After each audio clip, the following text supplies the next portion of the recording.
Today I'll be talking about my experience with architecture. First and foremost, I'm currently in my first semester. I'll be going into my second semester by April. And I would like to share a few things about my experience, my time, without wasting too much of your time, but a few important things that you should know before you want to start. Now, a few things I would like to tell you before I start with the video. First of all, this is my first ever experience studying anything, so I have no prior experience with universities and I still may be uncertain with a few things, so take everything with a grain of salt. Second of all, I am currently studying in a German university, so I won't be able to talk for every other country. However, I do think there are a lot of similarities, so you can still keep watching and maybe you'll learn something too. And last but not least, I'll be parting this video in segments, so you can skip to a certain point in the video. The segments are in the description, so please keep in mind this is all my experience, and it may differ from university to university, but anyways, let's get started. So to begin, let's start with how everything works, and to be very basic, you have your lectures.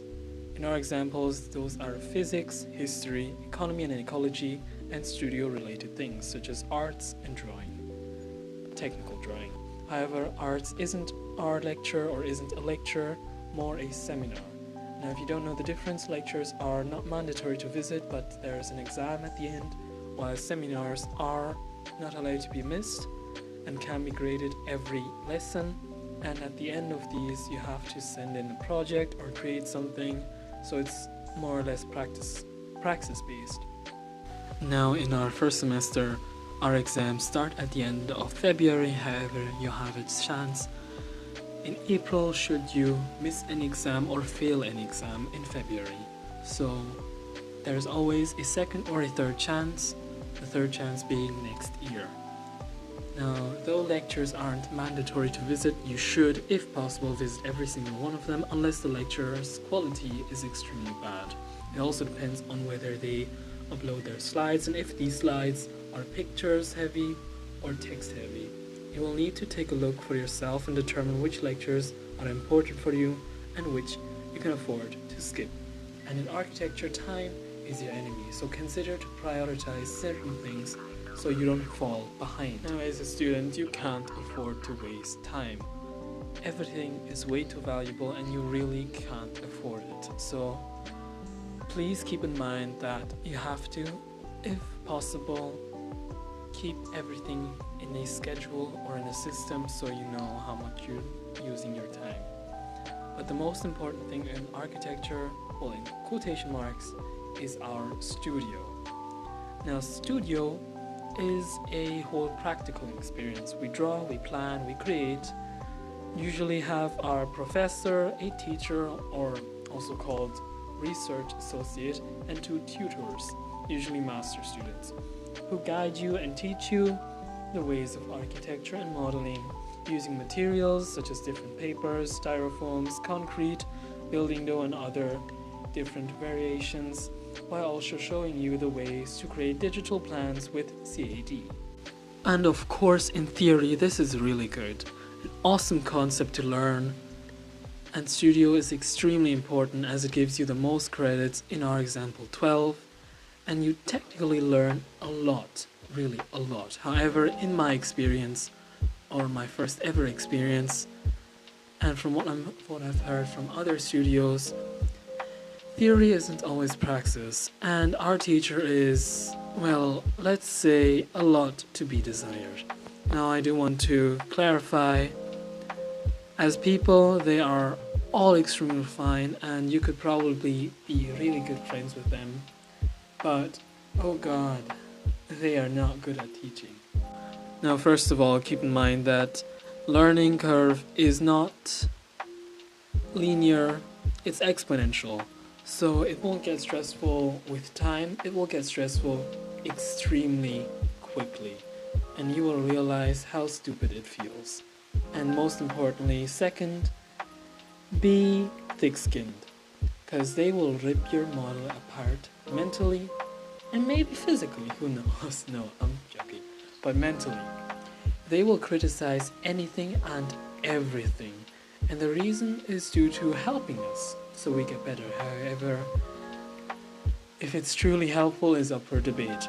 But keep in mind, they will crap on your model and you can't take it personally. Of course, you can try to debate if your reasoning is good and it may work, but it may quickly realize that it doesn't matter much.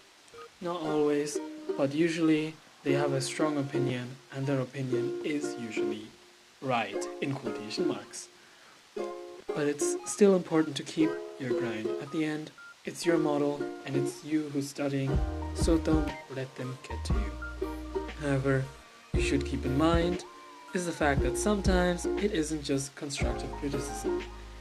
They will just sometimes completely crap on your models for no reason. They won't give you a reason as to why it's bad, they'll just tell you it's bad.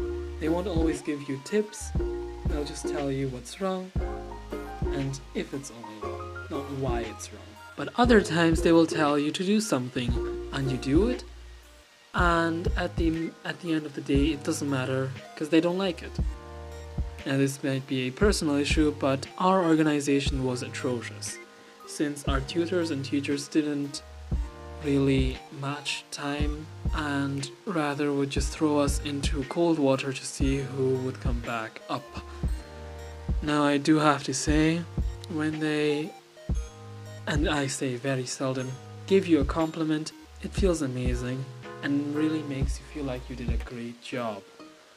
And calling us students and saying we're old enough, we picked to study isn't an excuse though to not teach us, because they really aren't good at teaching, and I want to make that clear. Which is still a personal issue in our university. Maybe in your experience you will have better tutors or better teachers, however our ones aren't up to quality in my opinion. But another minor thing, please keep in mind that in our first semester creativity is a huge role. So if you're someone who's more into systems and doesn't really like arts or not the most creative type of person, you will suffer a bit in the first semester, but as far as I'm concerned, now I may be wrong but I'm not sure, it will change over the next few semesters as it will get more into architecture and less into arts or artsy projects. So all in all, architecture is fun.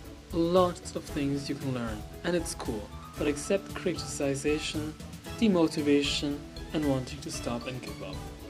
You have to keep going though, because there isn't anything that's called an easy subject, and as long as you have a good social circle, make it fun and keep up positive thoughts. It will help, trust me. Despite all my negative remarks, it's definitely an engaging subject with lots to learn, and you will definitely broaden your skill set and horizon. Now, if you enjoyed this video, leave a like, and if you want more input, leave any suggestions or any questions in the comments. Anyways, till next time.